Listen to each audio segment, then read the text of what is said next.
Assalamualaikum warahmatullahi wabarakatuh. Waalaikumsalam warahmatullahi wabarakatuh. Kami ini benar kelas 7A?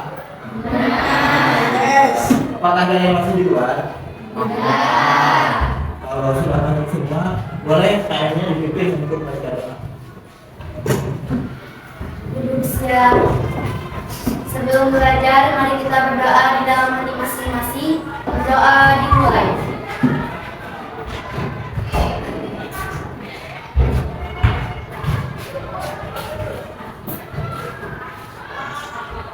Berdoa selesai, ucapkan salam. Assalamualaikum warahmatullahi wabarakatuh. Waalaikumsalam warahmatullahi wabarakatuh. Mana tadi kalian pagi-pagi pikir juga? Alhamdulillah, masih juga sudah terlihat solusi. Selanjutnya, Bapak akan melakukan penghasilan dulu. Boleh KM disampaikan siapa aja yang tidak masuk hari ini atau KM yang tidak masuk? Siapa? Sunan Bella sakit. Terus siapa lagi? Abdul Latif sakit. Boleh terus? Kami sakit. Jadi sakit. Terus ada lagi? Siapa? Sakit. Sudah? Satria satu lagi kenapa? Terus kurang lebih ada 6 orang yang hari ini tidak menjadi pembelajaran. Untuk yang sakit, kita doakan sama-sama mudah-mudahan dia cepat diberi kesembuhan oleh Allah Subhanahu wa Ta'ala. Amin. Oke, kita masuk ke pembelajaran hari ini. Masih melanjutkan di pertemuan hari ini masih kita belajar tentang berpikir komputasional. Berpikir komputasional itu adanya di pelajaran coding dan KKA gitu. Atau sebelumnya kalian mungkin belum nyampe ke sebenarnya di materi informatika juga ada, tapi kita akan lebih spesifik di materi pelajaran coding seperti yang telah kita pelajari dari awal sampai hari ini. Kita masih membahas yang namanya berpikir komputasional. Oke. Bapak akan sampaikan kembali apa itu berpikir komputasional. Berpikir komputasional adalah pendekatan sistematis dalam memecahkan masalah. Mungkin kalian sebelumnya sudah kenal yang namanya masalah itu perlu dipecahkan dan perlu dikasih solusi. Karena kalian suka gini, kurang masuk masalah atau kita lagi banyak masalah. Berarti ketika kita punya masalah, solusinya apa? Solusinya itu untuk dipecahkan dan diselesaikan. Nah, di dalam coding itu adanya di berpikir komputasional materinya. Meliputi apa? Cara berpikir sistematis. Sistematis itu apa? Ada yang tahu? Mungkin sebelumnya pernah mendengar sistematis itu apa? SD kalian waktu SD sudah pernah belum kemarin sebelumnya? Karena emang di waktu SD kalian kan belum ada pelajaran coding. Mungkin masa bahasanya masih baru, tapi Bapak yakin kalian pernah mendengar nggak apa yang dinamakan dengan sistematis? Sistematis itu jadi secara sederhananya itu tersusun. Sistematis itu tersusun. Jadi ketika kalian ingin menyelesaikan masalah itu disusun dulu, diurut dulu. Cara penyelesaiannya itu dari mana? Nah, itu tentang sistematis. Wah, dipakai manusia dan komputer.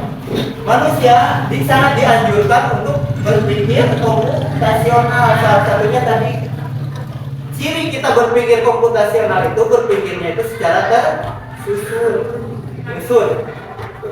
Terus yang selanjutnya membantu cari solusi logis.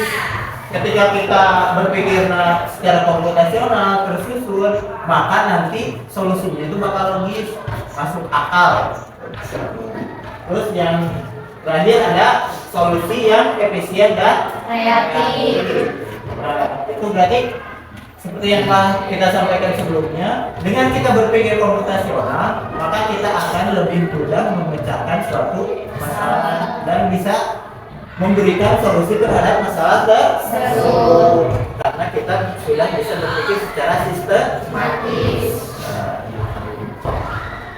Selanjutnya, dekomposisi. Jadi ada urutan-urutan dalam pemecahan masalah itu. Yang pertama ada yang namanya dekomposisi. Dekomposisi adalah proses krusial untuk memecahkan masalah besar menjadi bagian yang lebih kecil dan dapat dikelola sehingga memudahkan analisis dan solusi yang tepat. Selanjutnya ada pattern atau cari pola, membantu dalam mengidentifikasi pola dalam data, memungkinkan kita untuk memahami tren, membuat keputusan yang lebih baik berdasarkan informasi yang tersedia. Jadi di pola-polakan dulu seperti yang tadi Bapak sampaikan. Ini yang paling rajin nulis, yang kurang, atau yang bahkan tidak mau sama sekali kalau tidak dibimbing langsung sama guru. Jadi di pola-polakan dulu. Nah, selanjutnya ada relevansi berpikir komputasional. Relevannya untuk apa sih gitu? Kita belajar berpikir komputasional di pelajaran teknik ini, yaitu mengintegrasikan berpikir komputasional dalam teknologi dan kehidupan sehari-hari. Itu sangat relevan lah ketika kalian bisa berpikir komputasional untuk teknologi, karena komputer itu, bahasa komputer atau robot, dia mengerti ketika kita memberi instruksi yang jelas. Seperti itu. Misalkan kita menginginkan sesuatu kepada komputer, kita harus memberikan instruksi yang jelas. Begitupun dalam kehidupan sehari-hari. Misalkan contoh gini, kalian ingin memasak mie, berarti kalian harus tahu dulu runtutannya itu seperti apa. Kalian sudah punya mie di rumah. Ketika mie tersebut ingin jadi matang, berarti kalian langkah pertamanya itu harus apa? Rebus. Berarti kita siapkan air. Berarti simpan di atas kompor. Terus nyalakan api. Terus apa lagi? Tunggu sampai mendidih. Lalu masukkan mie. Setelah itu siapkan mangkok. Berarti terus selanjutnya masukkan mie ke dalam mangkok tersebut, lalu makan. Nah, gitu. Jadi kelebihannya kita berpikir komputasional itu, pemikiran kita itu bakal tersusun. Begitupun ketika kita dihadapkan suatu masalah tersebut bisa masalah di luar kendali kalian, atau ketika kalian menginginkan sesuatu seperti tadi kalian menginginkan mie, berarti kalian harus paham secara runtutannya kalian itu harus bekerja apa dulu. Itu relevansinya berpikir komputasional. Jadi kurang lebih seperti itu materi singkat yang tambahan dari pertemuan sebelumnya tentang berpikir komputasional. Selanjutnya kita akan melakukan praktek cara berpikir komputasional dalam kehidupan sehari-hari kita. Kita akan dibantu yang namanya teknologi, kita pakai Chromebook. Tapi AKPD-nya akan Bapak bagikan. Tapi sebelumnya gambarannya hari ini kita akan belajar mengaplikasikan berpikir komputasional dalam kehidupan sehari-hari kita tidak jauh. Jadi kalian data anggota kelompok kalian nanti masukkan di dalam Excel atau di spreadsheet kalau perlu. Misalkan teman kalian datangnya itu jam berapa ke sekolah, terus lalu status sampai sekolahnya itu seperti apa, karena kita mengenal atau diantar teman kalian misalkan suka ada yang terlambat atau yang tepat waktu. Selanjutnya kita akan analisis bersama-sama. Boleh Chromebooknya dihidupkan, kita akan pandu bersama Bapak di sini. Kalian sudah di spreadsheet belum? Kalian buka Excel atau spreadsheet? Kalian buka, kita akan membuat datanya dulu sebelum kita analisis. Sudah di sini. Kalian di Chromebook. Plus tanda plus itu. Nah, seperti itu. Ini. Bikin dulu karena baru. Jaringannya ada nggak? Kalau Chromebook itu harus pakai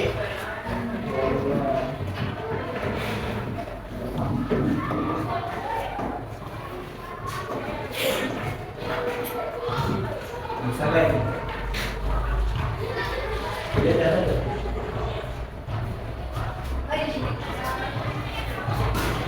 kalian bikin kolom. Yang pertama tulis nomor dan sambil ikuti sambil belajar. Mungkin kalian pas belajar SD-nya udah ada yang mengenal besar. Kali ini kita akan mengapresiasinya untuk menganalisis data. Bisa gak? Kalian mau di kolom yang pertama di sini sama Bapak. Terus pinggirnya lagi nama.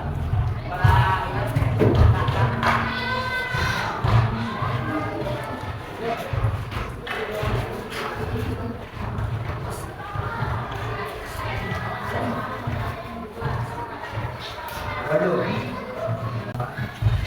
Jarak. Terus kendaraan yang kalian pakai.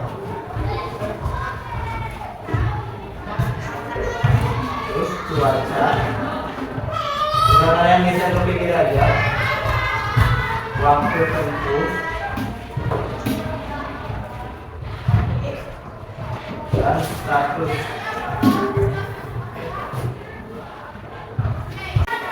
Saya kalau kalian tidak bisa mengikuti, tanyakan saja kepada orang.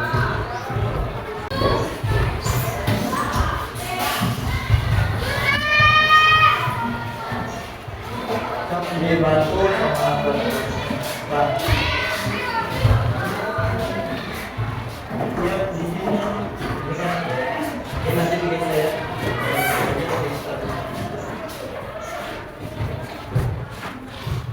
Nah, kalau kalian mau geser kolomnya dari atasnya di sini, tekan kolom ini kecilan.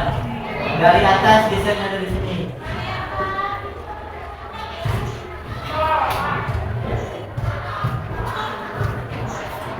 Sudah sampai sini, lu.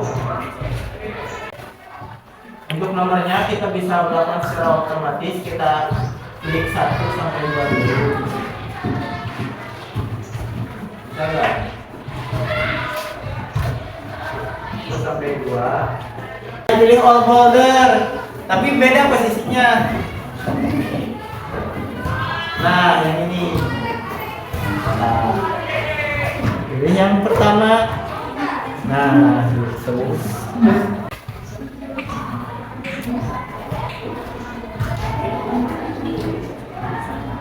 Kalau kalian belajar teman-teman, ajakin sama teman kalian. Kalian ke depan satu-satu. Kemudian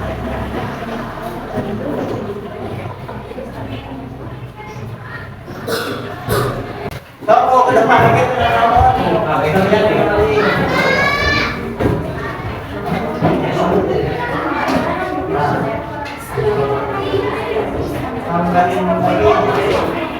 Baik.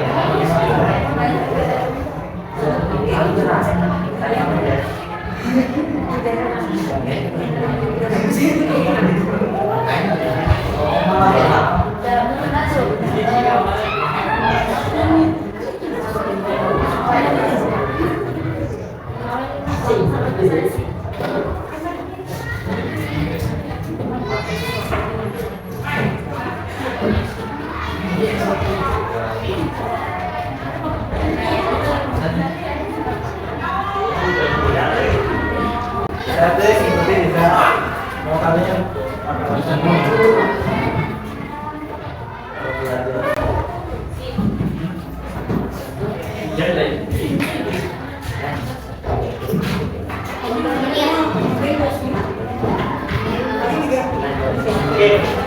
kalau datanya udah beres, nanti kalian dipersiapkan untuk yang presentasi 30 orang.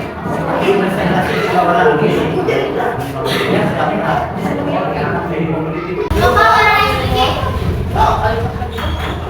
Apakah sudah kalian mengerjakan analisis datanya? Sudah. Sebelum kita lanjut, kita akan melaksanakan ice breaking dulu. Boleh?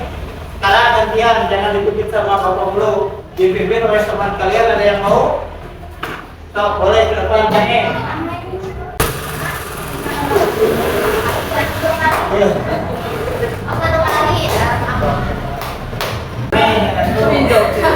Fokus, kalian fokus.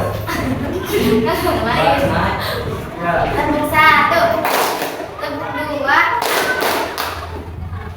tepuk 3, tepuk 4, tepuk 5, tepuk 5 2 kali.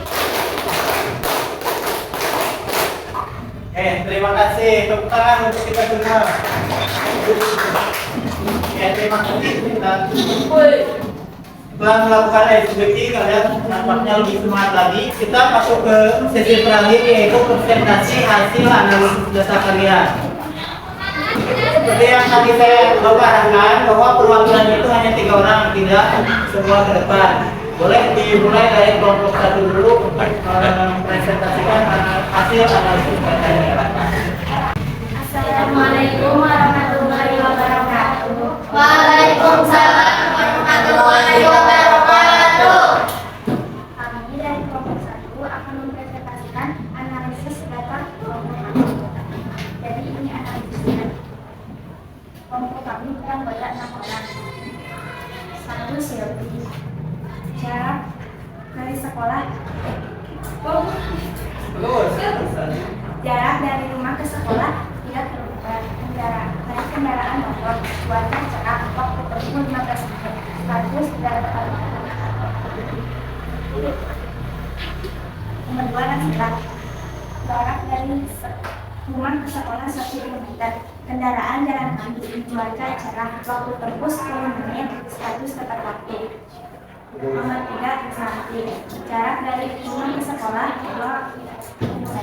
Kendaraan jalan kaki, cuaca cerah, waktu tempuh 15 menit. Status tepat waktu. Nomor 4 Alia. Jarak dari rumah ke sekolah 1 menit. Kendaraan motor, cuaca cerah, waktu tempuh 10 menit. Status tidak tepat waktu.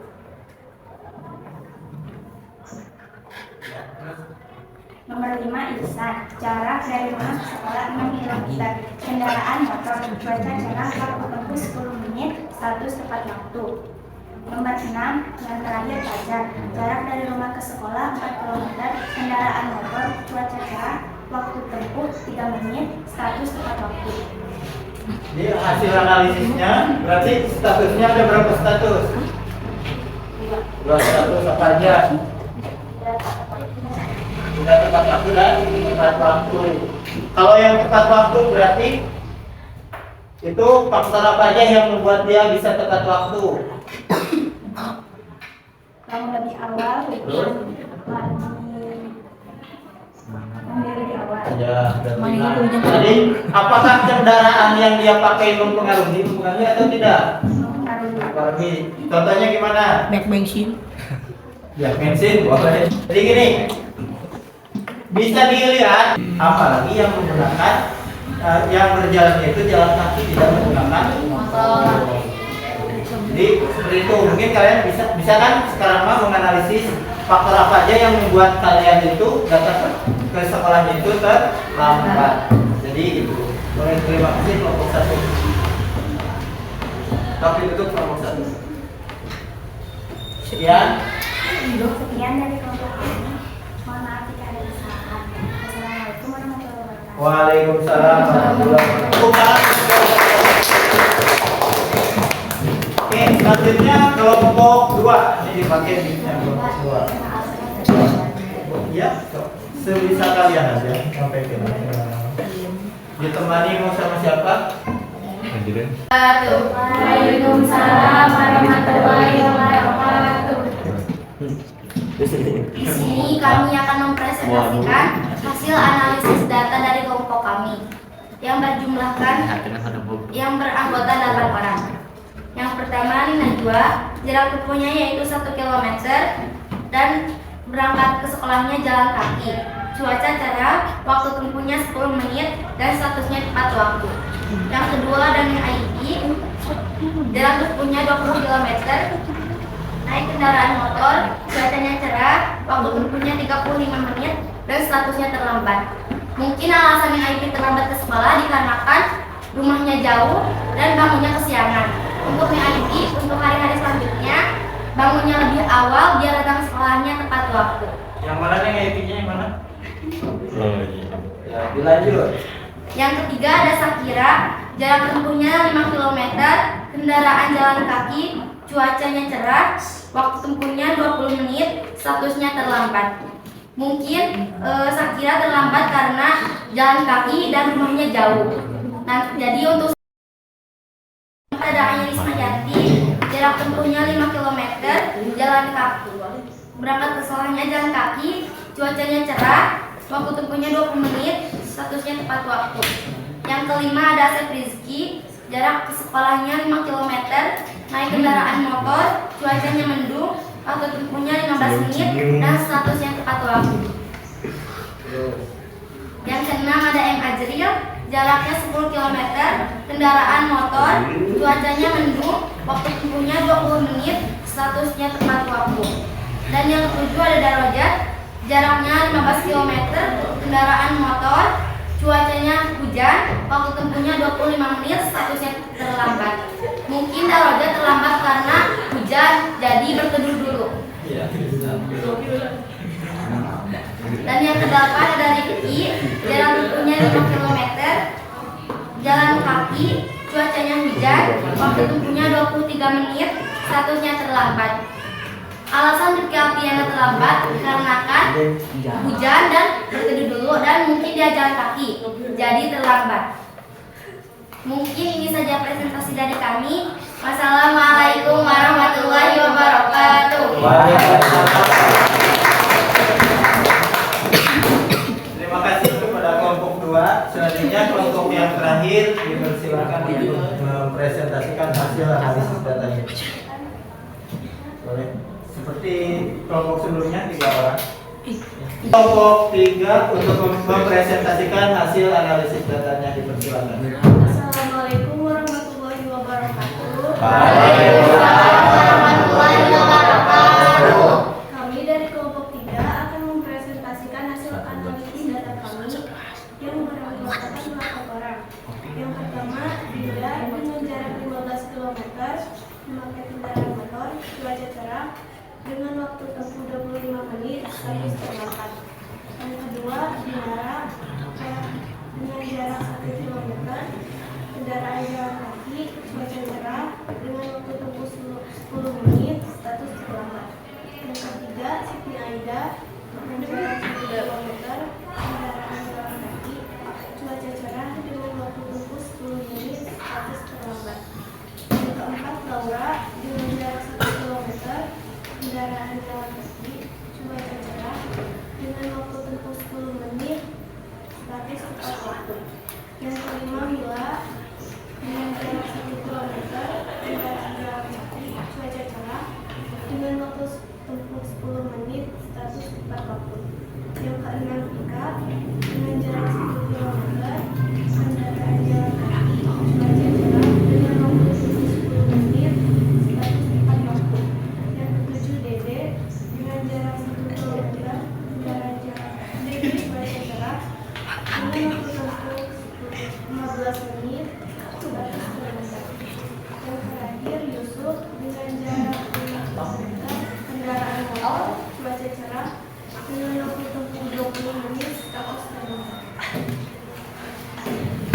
Berarti ada berapa status di situ?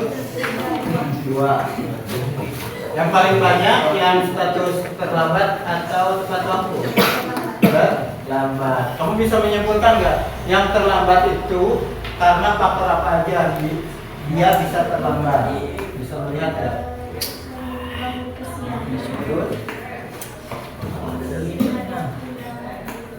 Nah, dilihat coba kalau yang terlambat jaraknya itu dia dari rumah ke sekolah jauh nggak? Bisa dibandingkan sama yang terlambat yang tepat waktu nggak? Ya, berarti salah satu faktor dia bisa terlambat ada juga dari jarak. Gitu. Maka kalau kalian merasa jaraknya jauh dari rumah ke sekolah, jadi persiapkan lebih pagi gitu. Jadi mungkin itu hasil analisisnya. Terima kasih. Boleh dulu. Sekian presentasi dari kami. Mohon maaf bila ada kesalahan. Wassalamualaikum warahmatullahi wabarakatuh. Waalaikumsalam. Ulang Pak. Oke. Terima kasih kepada seluruh anggota kelompok yang telah menyampaikan hasil analisis datanya berupa presentasi. Tibalah ke sesi terakhir yaitu kesimpulan. Jadi kesimpulan dari materi hari ini, berpikir komputasional itu adalah cara berpikir yang sistematis untuk memecahkan suatu masalah. Jadi tadi ketika kalian ingin memecahkan suatu masalah, diruntut dulu, dekomposisi dulu, dipecah-pecahkan dulu, dipola-polakan. Setelah itu baru bisa kalian analisis terus cari solusinya gitu. Jadi gitu, kalian tidak akan bisa menyelesaikan suatu masalah tanpa kalian bisa berpikir komputasional. Misalkan kalian punya masalah yang besar seperti tadi Bapak katakan, kalian itu tidak akan bisa menyelesaikannya secara langsung tanpa memecah-mecahkannya gitu. Dan Bapak lihat setelah kalian tadi menganalisis data, bisa dikatakan pahamlah kalian untuk materi berpikir komputasional ini. Kedepannya kita akan masih menyampaikan beberapa materi lagi tentang keberlanjutan materi dari berpikir komputasional ini. Mudah-mudahan kita bisa bertemu lagi di minggu depan. Sebelum diakhiri, apakah ada yang mau bertanya? Cukup? Cukup. Gimana untuk pembelajaran hari ini? Nyaman, ramai, menggembirakan? Oke. Sebelum kita pulang, boleh ditanya, dipimpin baca waktu. Duduk siap. Sebelum pulang, mari kita berdoa dan masing-masing berdoa dimulai.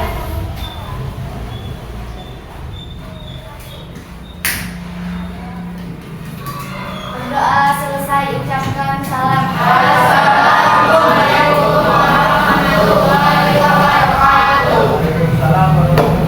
Kalian tuh kebiasaan jangan gini baca doa, itu mandi doa.